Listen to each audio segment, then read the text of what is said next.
वज़ीर-ए-आज़म नरेंद्र मोदी जम्मू कश्मीर के दौरे पर है। सबसे पहले वो लेह पहुंचे, जहां इन्होंने CIBS हॉल में खिताब किया। प्रोग्राम में जम्मू कश्मीर के गवर्नर सत्यपाल मलिक भी मौजूद थे।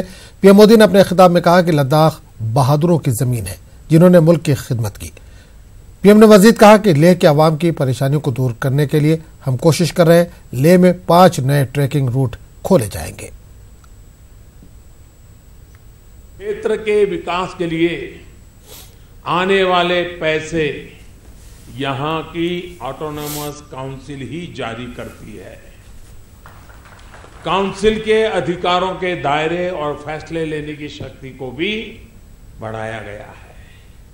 इससे यहां के महत्वपूर्ण विषयों को ज्यादा तेजी से और ज्यादा संवेदनशीलता से सुलझाया जा सकता है। अब आपको अपनी जरूरतों के लिए बार बार श्रीनगर और जम्मू नहीं जाना होगा, लेकिन ज्यादातर काम यहीं लेह और लद्दाख में ही पूरे हो जाएंगे।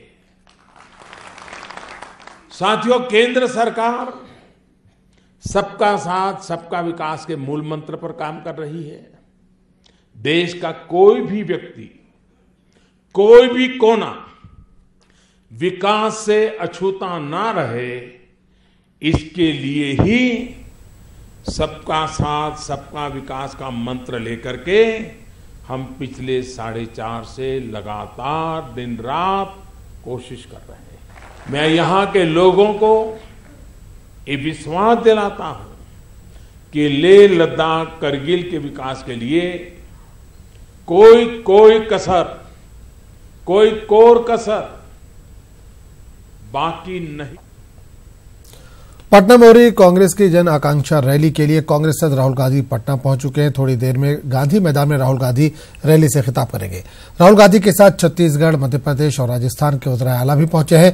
कांग्रेस कारकुनान में जोश खरोश देखा जा रहा है। ये रैली इसलिए भी काफी अहम है क्योंकि आरजेडी ने पहले ही कांग्रेस की हिमायत का ऐलान कर दिया है।